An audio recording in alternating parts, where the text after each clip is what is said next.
설교 목적을 여러분에게 먼저 말씀드립니다. 설교 목적 진술. 오늘이 종료주일이라고 얘기를 해요. 그리고 이번 주간을 고난주간이라고 얘기를 해요. 종료주일이라는 것은 우리 예수님께서 이제 십자가에서 죽기 위해서, 다른 것을 위해서가 아니에요. 죽기 위해서. 죽기 전에는 심한 고통을 당하셔요. 말할 수 없는 큰 고통을 당하셔요. 그렇게 하기 위해서 예루살렘에 입성한 날이 종료주일이에요. 유리한 때는 처음부터 그렇게 유리하지는 않았었는데, 종료주일 때 낙이 타고 들어오실 때 많은 사람들이 옆에 서서 유대 나라의 왕이 오셨다고, 호산나 다윗의 왕이요, 이렇게 얘기를 하잖아요. 축하하고 축복하고 기뻐하고 승리를 노래하는 시간이에요. 아니, 하나님의 사람이 죽으러 가는 건데 사실은 고통당하고 아픔 가운데 머물러 가는데 이겼다고 축복을 한다는 거죠.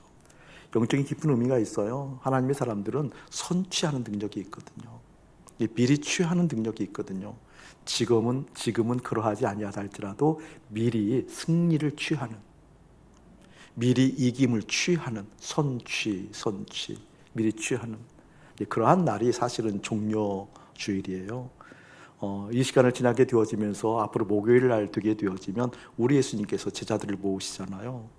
그리고 내가 이런 마음가짐으로 살았어, 너희도 이러한 마음가짐으로 살아야 돼, 이러한 마음가짐이 반드시 너희들의 삶 가운데 드러나야 돼 라고 하게 되어지면서 손수 세족식을 거행해 주시잖아요.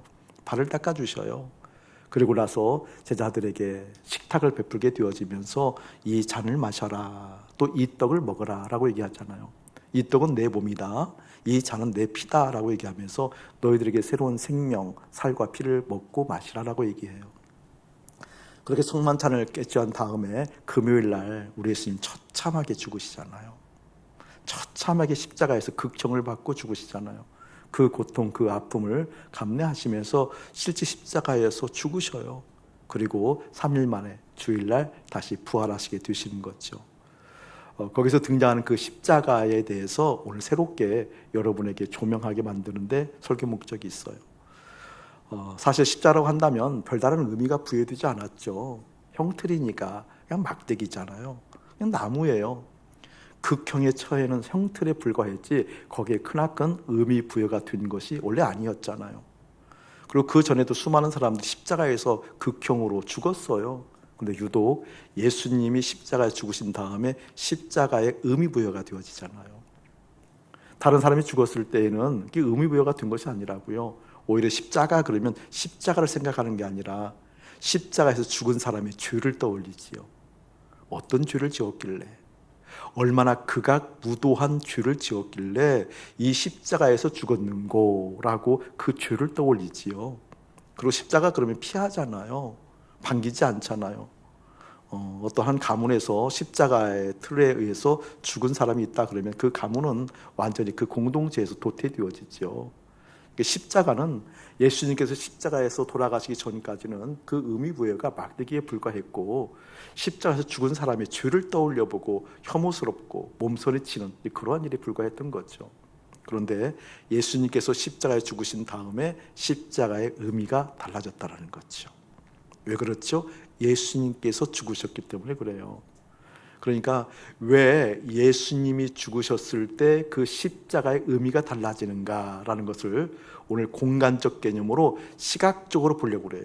그러니까 공간적인 개념이 이런 개념인데, 이런 개념 때문에 예수님께서 십자가에 죽었을 때 이 십자가의 의미가 바뀌었구나, 구원의 표지가 되었구나 라는 것을 명확하게 시각화해서 시각적으로 알아듣게 만드는데 설교 목적이 있습니다.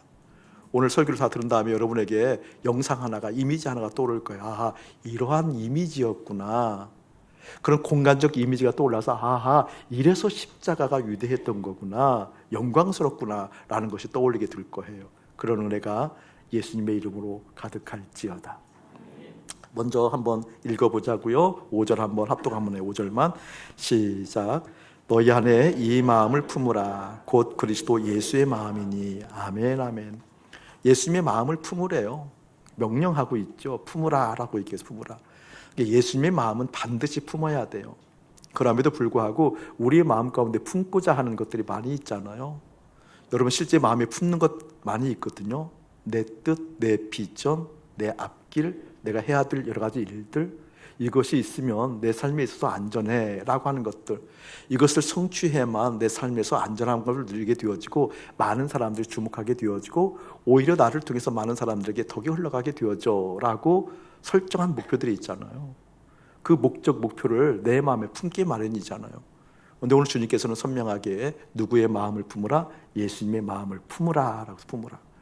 여러분 품게 되어지면 그것이 이루어지는가는 별개의 문제이기도 하지만 실제 품게 되어지면 품은 것이 나를 움직이게 만들어요. 품고 있는 그것이 어떻게 보면 나를 이끌고 가요. 그 전에 반드시 품고 있는 것을 표현해지는 법이 있죠. 그리고 표현하게 되지요. 품고 있는 것은 반드시 드러나게 되어져 있어요. 그렇기 때문에 한 인생을 표현할 때 무엇을 품고 있는가, 한 사람이 됨됨을 얘기할 때 어떠한 내용들이 그 품에서 흘러나오는가, 한 사람의 인격을 얘기할 때에도 그 사람 품에서 품고 있는 그것이 어떤 빛깔로 넘쳐나는가에 따라서 그 인격의 빛깔이 조명이 되기도 하잖아요. 무엇을 품고 있는가는 굉장히 중요해요. 지금 당장 여러분에게 재정을 품고 있으면, 여러분에게 성공을 품고 있으면, 여러분에게 낭만적인 어떠한 그런 어떤 애정 어린 것들을 품고 있으면, 여러분 10년 간에 무엇인가 되고자 하는 애틋한 것이 품고 있으면 결국 그러한 것에 의해서 움직이는 인생이 되어진다 그 뜻이에요.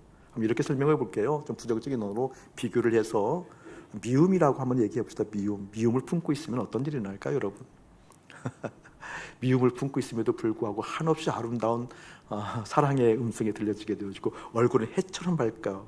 그리고 천사처럼 밝은 얼굴이 날마다 드러나게 되어져서 미움을 품고 있는 인생 가운데 하나님의 뜻이 온전하게 펼쳐지노라, 이렇게 말하는 법은 없잖아요. 여러분 미움을 품고 있게 되어지면 본인이 좀 소극적이고 내향적인 사람들은 자기 자신을 상하게 해요. 미움이 있으면 자기 자신을 상하게 한다니까요.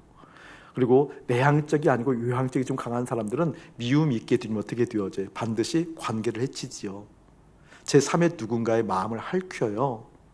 누군가를 반드시 아프게 만들게 되어져 있죠. 성경에 보게 되어지면 그 마음에 대해서 많이 나오게 되어지는데 특별히 뼈가 상한다라는 구절이 많이 나와요. 뼈가 상한다. 뼈가 상하는 사람들의 특징을 보게 되어지면 마음에 염려가 있을 때, 근심이 있을 때, 시기가 있을 때, 화가 있을 때, 염려가 있을 때, 미움과 분노, 원망이 있을 때 뼈가 상한다 이렇게 얘기하거든요. 마음이 미움이 있음에도 불구하고 염려와 근심, 시기가 있음에도 불구하고 그것을 처리하지 않게 되어지면 그 사람의 인생 가운데 뼈가 상하게 된다 이렇게 얘기하거든요. 뼈가 상하는 게 뭔지 아세요, 여러분? 뼈에 염증이 생겼다 그 뜻이에요. 염증. 그러니까 현대인들 보면 요즘은 젊은 친구들에게도 뼈에 염증이 있는 친구들이 많거든요. 관절염 다 그런 거잖아요. 이렇게 뼈에 염증이 있는 사람들은 반드시 내 속에, 내면에 미움과 시기와 원망과 분노와 화와 연관되어 있다는 겁니다. 이게 참 이게 좀 이 시대가 좀 그래요. 대부분 이 시대의 어르신들, 저도 이제 어디 가면 어르신이라고 부르더라고요. 처음에는 깜짝 놀랐어요. 내 뒤에 누가 있나? 보니까 내 뒤에는 없는데 나보고 이제 어르신이라고요. 어르신. 그러니까 완전히 어르신 취급을 해줘요. 좀 적나라하게 얘기할까? 노인네 취급을 해줘요. 노인네 취급을 해주더라고요. 그러니까 오늘날 어르신들을 보게 되면 대부분 뼈에 염증들이 많아요. 뼈가 상하신 분들이 참 많아요. 왜냐하면 그만큼 속이 썩었다 그 뜻이에요. 무엇으로 속이 썩었는가? 미움으로, 원망으로, 탓으로, 분노로 썩었다 그 뜻이에요. 지금 젊은 날에 뼈가 상한 친구들, 주 앞에 어서 돌이키고 돌아오기를 예수님의 이름으로 축복합니다. 중요한 거거든요. 그런데 이 미움이라는 것은 나를 해치고 관계를 해치지만 더 공동체적으로 악영향을 끼치는 게 있어요. 뭔지 아세요, 여러분?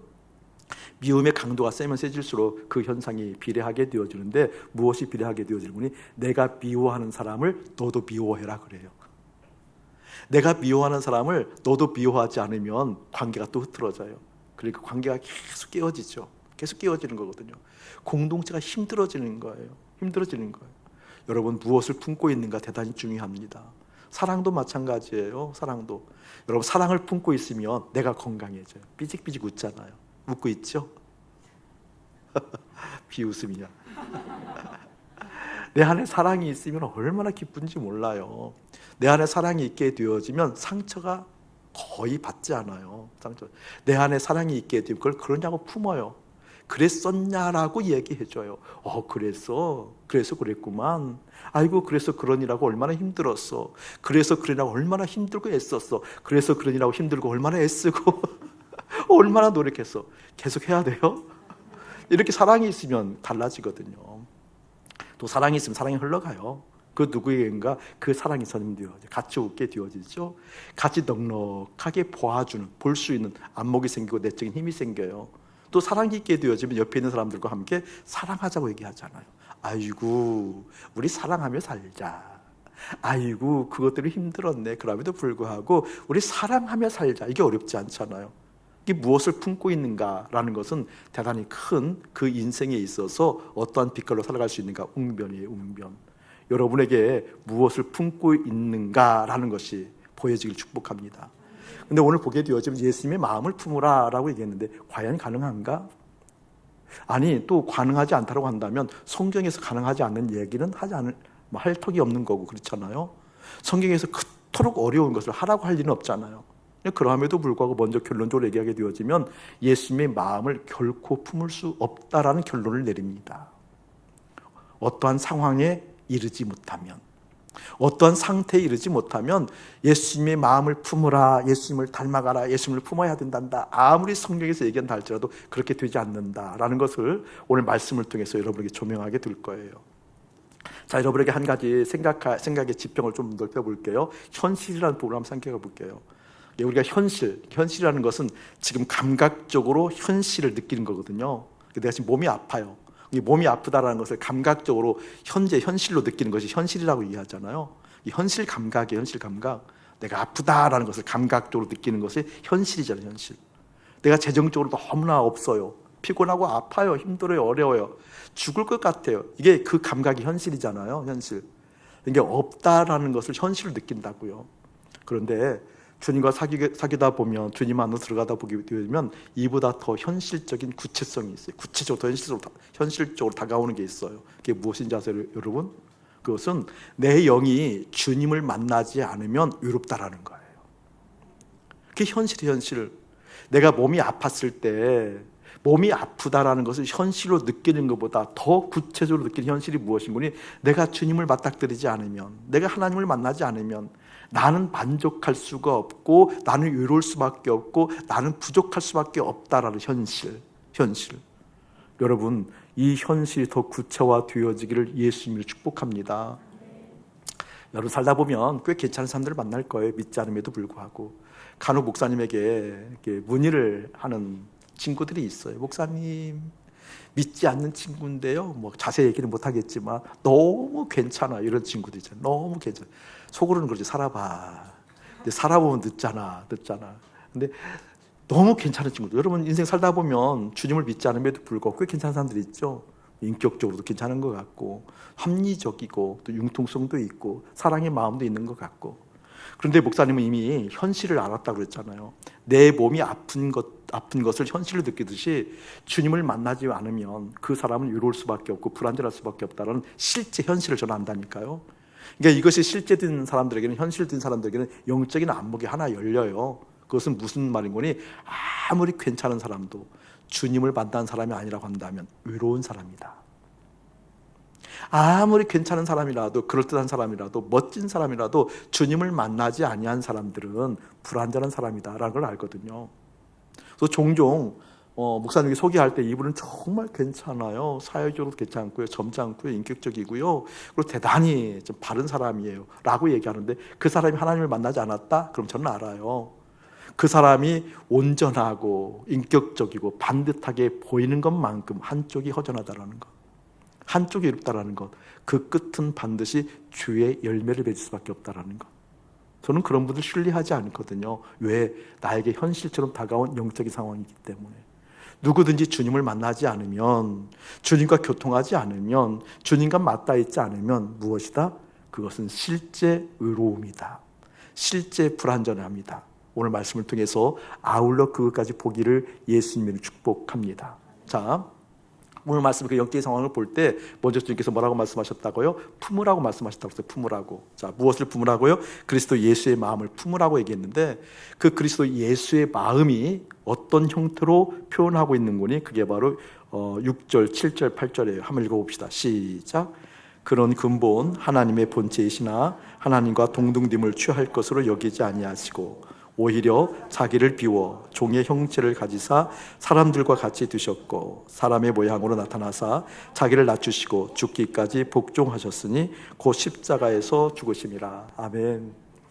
빌립보서 이 장면이 굉장히 중요한 장면이에요. 신학적으로 중요한 장면인데 2장 5절에서 8절까지를 그리스도 찬가라고 이렇게 일컬어져요. 그리스도 찬가.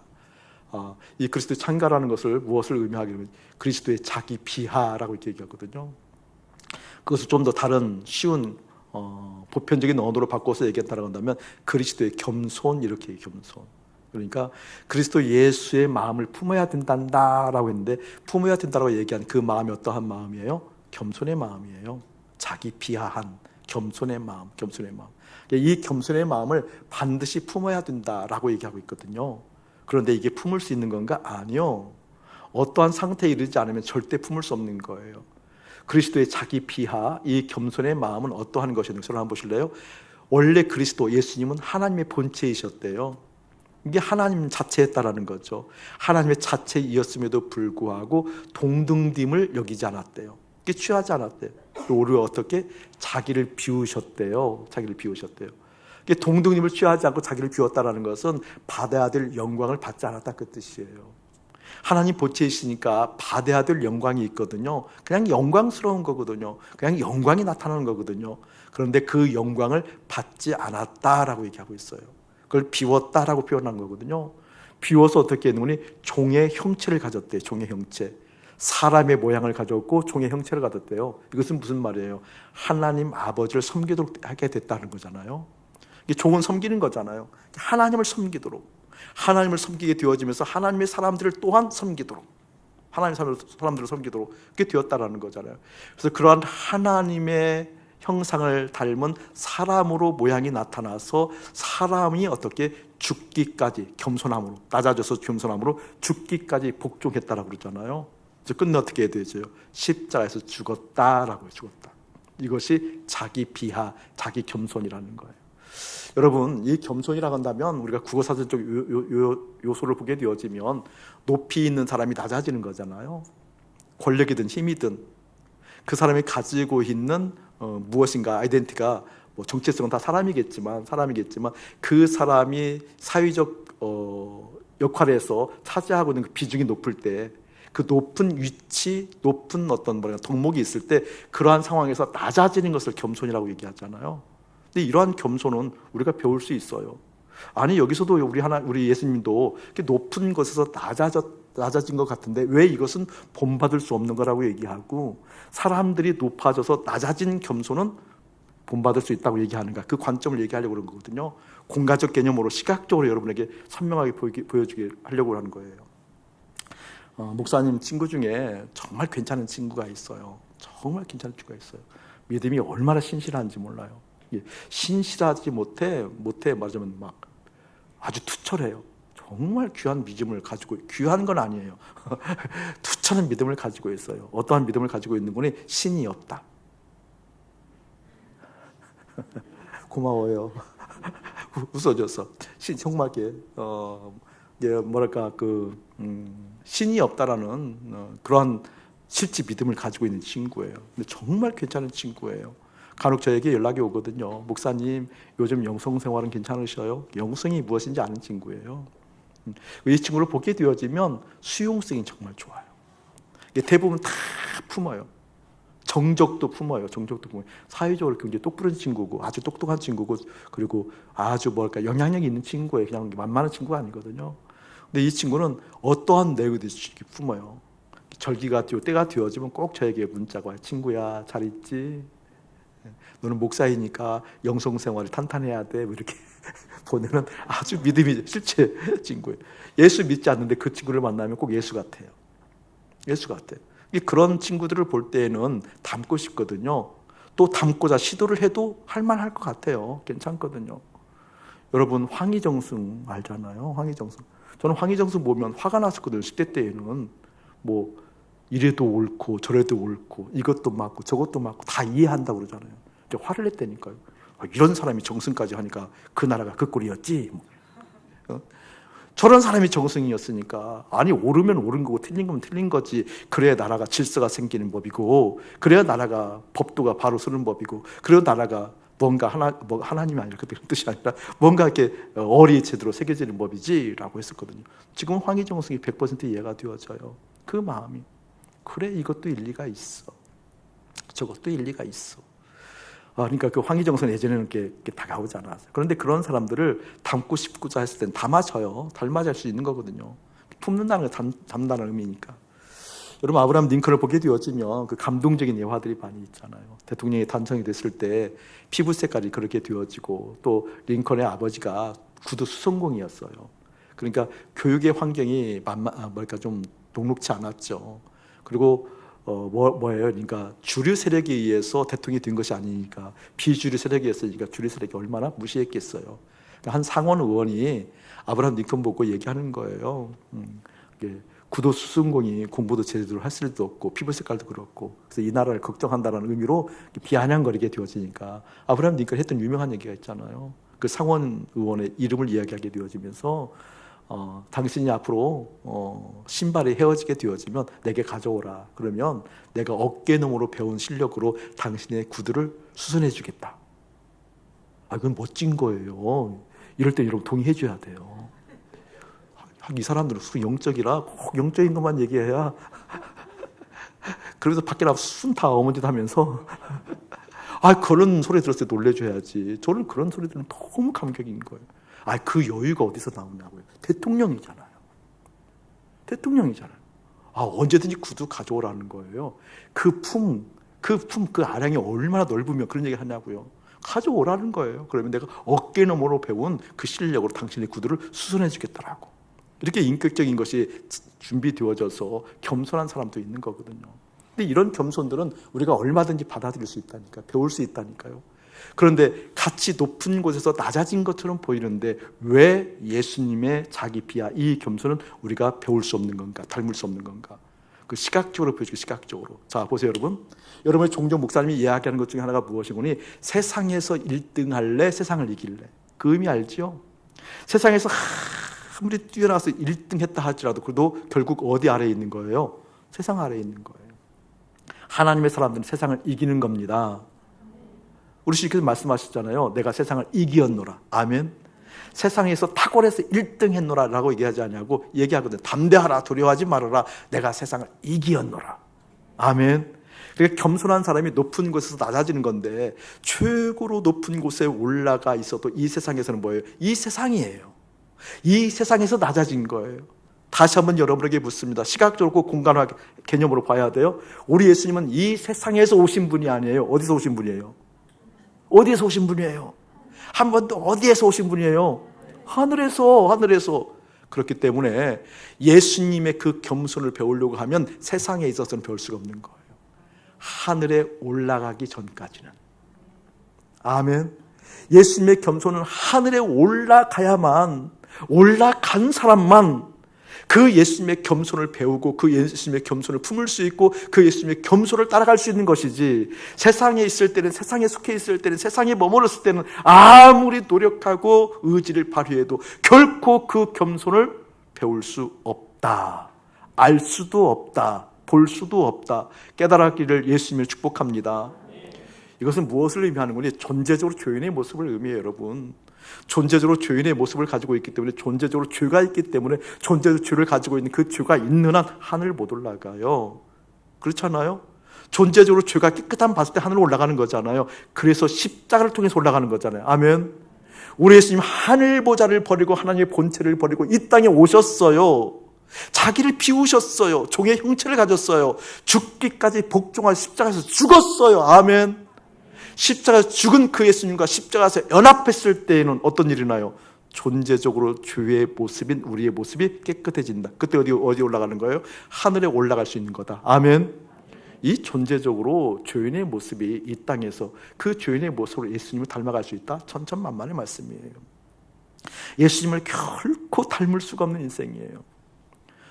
여러분이 주님의 마음으로 사고할 때, 생각의 운동, 사고를 할 때는 주님의 마음을 끝까지 보는 훈련을 해야 돼요. 이러한 말, 저러한 말, 어떤 정파적인 말에 의해서 움직이면 안 돼요. 주님의 마음을 받고 주님의 생각을 받고 그 기록된 하나님의 말씀의 뜻으로 기준 삼아서 주님의 마음을 쫓아갈 수 있는 안목이 열려져야 돼요. 왜 이런 얘기하니? 예전에 우리 세월호 사건 있잖아요. 단원고 아이들, 안산의 단원고 아이들. 세월호 사건 때 그때 그런 아픈 사건이잖아요. 그리고 중보해야 될 사건이었잖아요. 근데 그 사건들이 다른 어떤 정치적 이해관계에 의해서 이렇게 지저분해지는 거 보게 되어져서 목사님 너무 마음이 힘들었거든요. 그때 그 사건이 일어났을 때 TV에서 방송에서 나오게 되어지는데 그 방송을 보자마자 목사님 마음에 폭발력이 내 마음에 터지는 것을 제가 경험했거든요. 하나님께서 너무나 급하게 중보하라는 마음을 주신 거예요. 너무나 급하게. 그러니까 어떻게 숨 돌릴 여유 없이 한 번 더 생각할 겨를이 없이 중보하라. 지금 중보하지 않으면 큰일 난다는 마음을 주셔서 여기서 불이 나요. 불이 막 성령의 불이 났다는 그런 의미가 다른 쓰라린 불이요. 터진 거예요. 내 가슴에서. 그래서 뭐 다른 걸 일을 하다가 딱 중단하고 그냥 차를 몰고 제가 안산에 내려갔어요. 그날 안산에 단원고 갔거든요. 단원고 가서 중보를 하는데 이미 막 취재진들이 뭐 수백 명 와 있고 보니까 엉켜 있고 교통수경 하고 있고 단원고에 딱 들어가게 되니까 이미 제가 뭘 느끼냐면 죽음의 영이 가득하다는 걸 느낀 거예요. 가득한 거기서 운동장 한가운데 무릎 꿇고 중보를 하는 시간 가졌어요. 모자 깊이 눌러쓰고 너무 하나님의 마음이 밀려와서 아파서 견딜 수가 없더라고요. 근데 그때 그 마음이 너무나 크니까 중보하라는 마음이 너무 크니까 거기 다르게 할 일이 없어서 제가 우리 교회 홍보를 홍성진 부월 전화를 해서 내 마음이 너무나 힘들다, 아프다, 어렵다, 뜨겁다. 하나님께서 중보하라는 마음을 너무나 강력하게 주시나 내가 현장에 가야 될 것 같다. 현장에 팽목항에 가야 될 것 같다. 근데 내가 그쪽에 무엇이 있는지 아무것도 모르는데 방 좀 잡아줘. 그래서 방 잡아줘.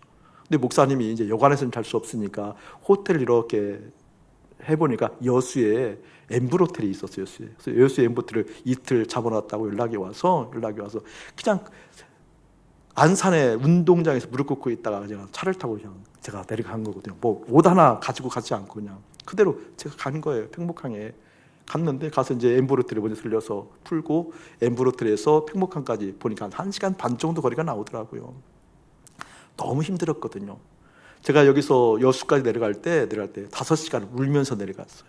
하나님 마음, 하나님의 생각, 주님의 아픈 마음, 주님이 얼마나 다급하시면 나 같은 미물인 나 같은 사람에게 이런 마음을 주셔서 기도하게 하시나. 죽어가는 그 아이들의 모습을 보면서 너무나 마음 힘들고 어려웠어요. 울면서 내려갔거든요. 또 실제 팽목항에 가게 되어지니까 이미 사람들은 다 나와 있고 뭐 정치권에서 나와 있고 뭐 단체에서 나와 있고 리본은 뭐 리본대로 다 그 짧은 시간에 다 달아 있고 그 바닷가 완전히 죽음의 영으로 둘러싸인 거예요. 그 사이에서 무릎을 꿇고 제가 기도하고 그랬었거든요. 3일 동안, 2박 3일 동안. 그런데 제가 무엇을 보고 존재적으로 죄인이라는 것을 더 깊이 느꼈는거니 내 마음을 울면서 내려갔잖아요. 그 고통 아픔까지 내려갔잖아요. 그런데 엠블 호텔에서 팽목항까지 가는 게 초행길이거든요. 그 1시간 반을 차를 타고 가는데 너무 멋진 거예요. 길이. 제가 물론 그런 감정도 있지만 너무 길이 멋진 거예요. 꼭 드라이브 나온 그런 마음도 들어오는 거예요. 우리가 보통 양가 감정을 얘기할 때 그냥 이런저런 양가 감정, 양극단의 양가 감정이 나오는 거예요. 그 슬픔, 분노, 아픔. 또 하나는 이 분위기가 너무 좋다. 이 분위기가 참 좋아서 다음에 이 길도 한 번 더 드라이브 오고 싶다. 소름 끼치더라고요. 내 자신에 대해서. 혐오감이 생기더라고요. 존재적으로 죄인 맞구나.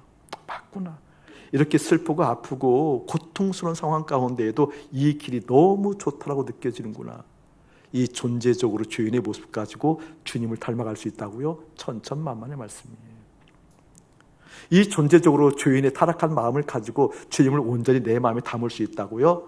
여러분, 아무렇게나 맹신하지 마세요. 되는 게 아니에요. 존재적으로 죄인의 모습이 십자가에서 맞닿아서 죽지 않으면 되지 않는 거라니까요. 목사님이 기도가 좀 깊어지면 누군가 안수하고 누군가 중보할 때 같이 중보할 때 기도가 깊어지면 그 사람의 목을 좀 껴안아요. 목을 뒤에서 딱 감지 않거든요. 품고 기도하는 거거든요. 이게 언제부터 그렇게 된 것이 꽤 된 시간이 있었어요.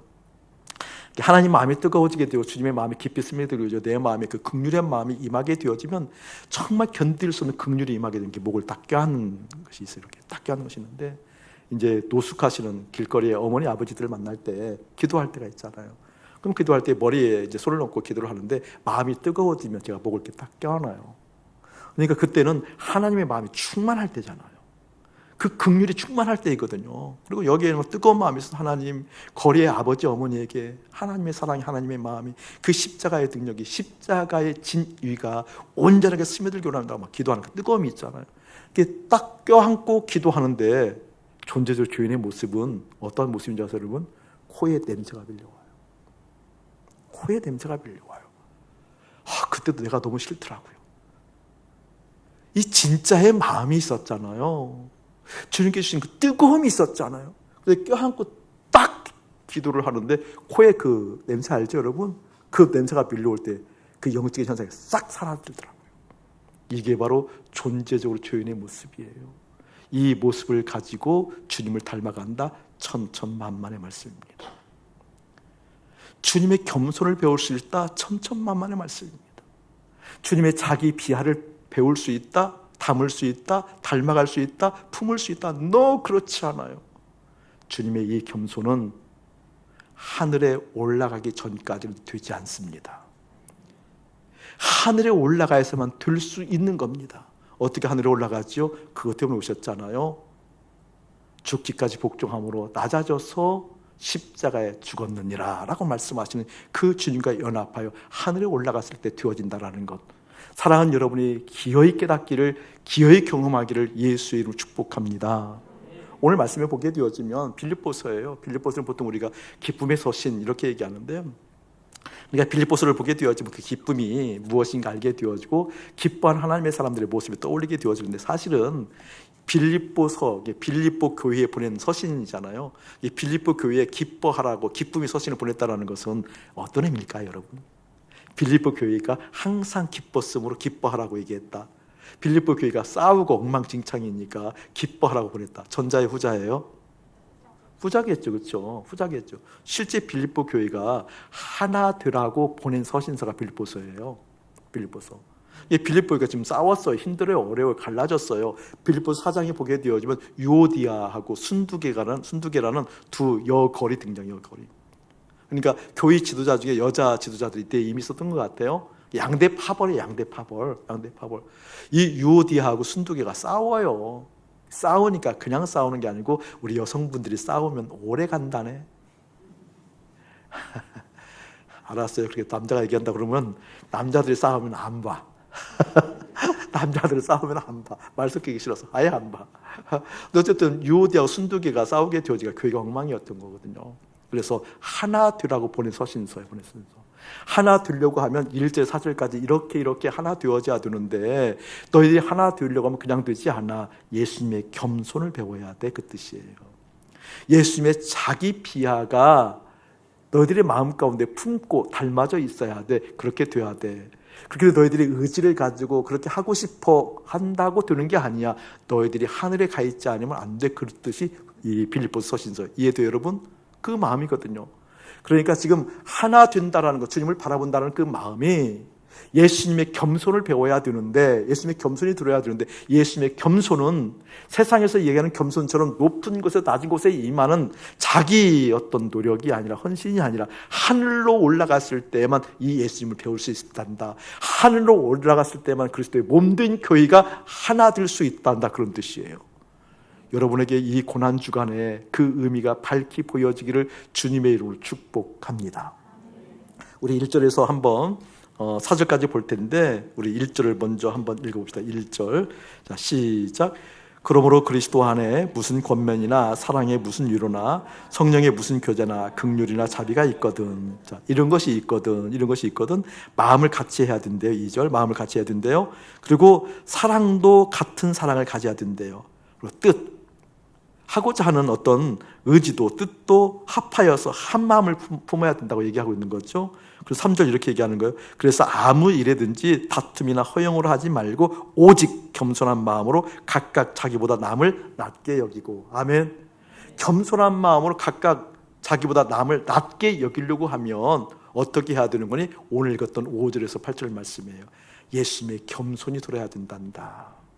예수님의 겸손이 들으려고 하면 다른 것이 아니란다. 어떻게? 너희들의 존재가 하늘에 올라가야 된단다. 이 의미 깨닫기를 축복해요. 자, 1절을 다시 한번 볼게요. 그러므로 그리스도 안에 네모처럼 그리스도 안에예요.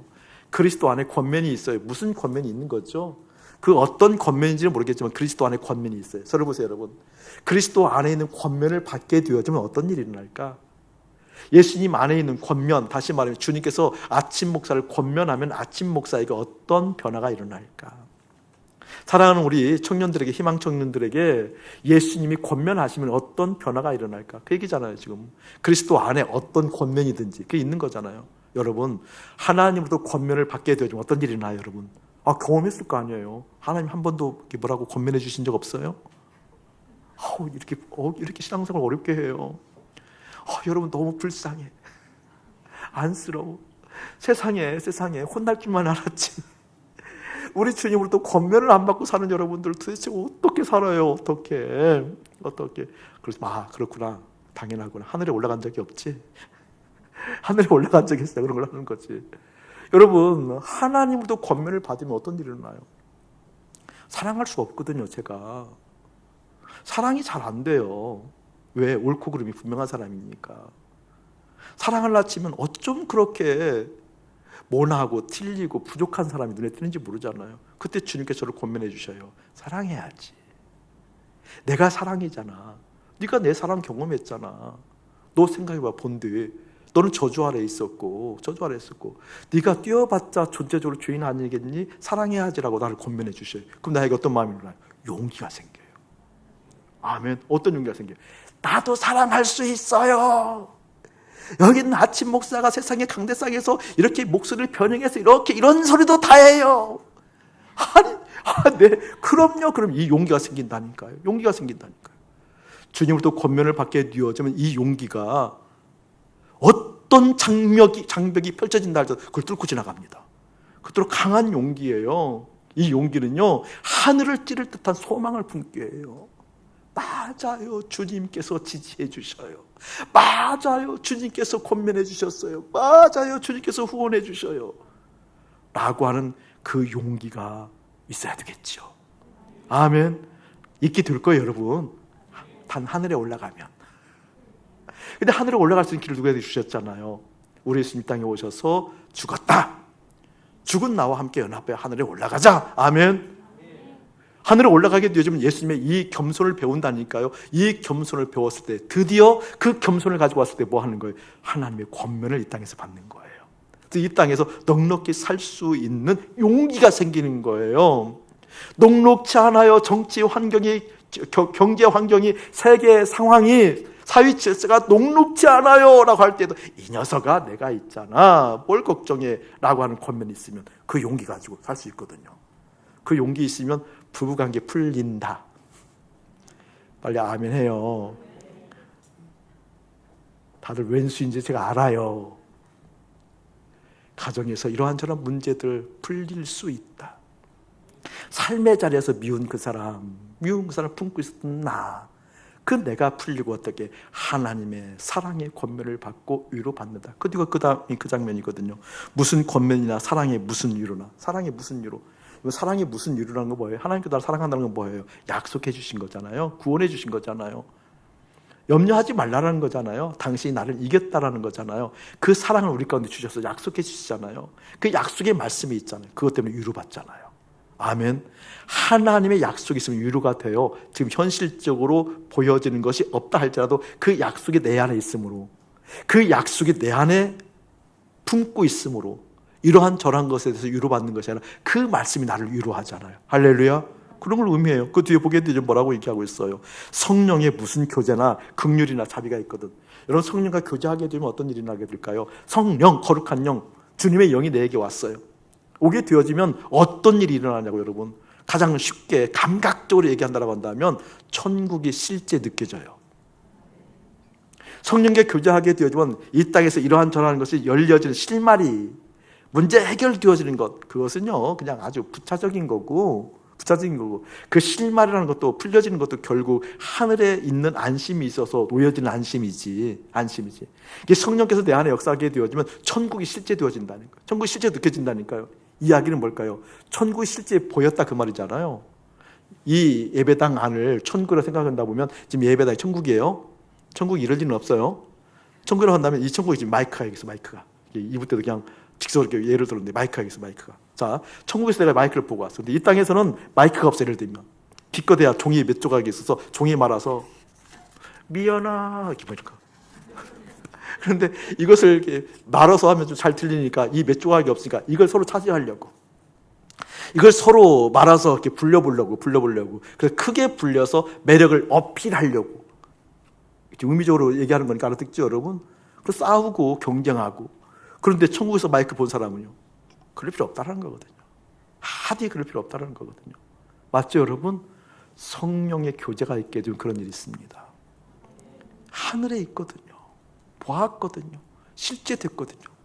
그래서 그 긍휼함이 여기서 말하고 있는 그 자비가 사랑이에요. 어떠한 상황이든지 그 상황에 대해서 천국을 보지 못하고 이해하기는 모든 사람을 향해서 자비한 마음에 긍휼히 여김이 있어서 천국의 실제 된 그 사랑으로 어떻게 예수님의 자기 비하처럼 겸손함으로 나보다 남을 낮게 여길 수 있다라는 겁니다. 그 의미가 고난 주간에 여러분의 인생 가운데 펼쳐지길 축복해요. 한 가지 더 팁을 드릴게요. 여러분 저를 한번 보실래요? 목사님이 알았어요. 뭘 알았는구니? 내 마음은 주님께 드릴 수 있다는 것. 어떤 환경이든지. 이게 신체적으로 뭐 결박의 상태가 아니라 몸이 정말 아파서 눈 하나 깜빡거리기 어려운 상황 가운데 있다 할지라도 내 마음은 주님께 드릴 수 있다. 맞죠? 맞죠? 부부가 싸우고 힘들어요, 어려워요, 마음이 다 이그러졌어요. 그때 해도 싸우고 힘든다 할지라도 실제 마음은 주님께 드릴 수 있다라는 것. 아멘. 주님 그걸 원하시거든요. 우리에게 원하는 거 뭐 있어요? 마음 원하죠. 우리에게 원하는 것이 뭐냐고 마음이 있잖아요. 근데 우리는요, 마음은 조금 드려요. 상황을 모면하기 위해서, 상황을 극복하기 위해서, 상황을 회복하고 더 잘 좋은 상황으로 만들기 위해서 마음을 주님께 드릴 때는 있을지언정 상황이 관계없이 내 마음을 드리는 법이 없다. 그런데 주님은 그때 그 마음을 원하신다. 그렇게 하려면 어떻게 해야 되는 거예요, 여러분? 내 마음이 주님과 함께 연합할 하늘에 가 있어야 됩니다. 하늘에 가 있을 때만 그 겸손을 배우게 되어지고 그 겸손이 있는 인생을 통하여서 권면하고 사랑하고 위로하고 성령을 통해서 하늘이 실제되게 하는 역사가 일어난다. 여러분에게 다시 한번 주의 이름으로 가득할지어다. 우리 예수님이 십자가를 지었기 때문에 의미가 있다고 그랬잖아요. 수많은 사람들이 다 십자가를 지었어도 그건 의미 있는 게 아니에요. 오히려 저주였죠. 잘 생각해 보세요. 세상에 있는 모든 일들은 다 그렇답니다. 우리 예수님이 하늘에서 오셨기 때문에, 하늘에서 오신 분이 십자가를 지었기 때문에 의미가 있는 거예요. 아멘. 그 예수님을 닮아간다는 것은 이 땅에서 아무리 용서도 되지 않아요. 이 땅에서 아무리 경건하게 사람 됨됨이가 인격이 완벽하리만치 괜찮아도 결국 이 세상이에요. 자, 시각적으로 하나 더 보여줄게요, 여러분. 큰 사람 작은 사람이 있어요. 여기 보게 되어지니까 우리 큰 친구들이 많아요. 예전에 준이가 가장 컸나? 준이가 보니까 90 가까이 됐죠. 가까이 됐는데 큰 친구가 있어, 큰 친구. 여러분 우리 김한나 우리 아울님이 계시네.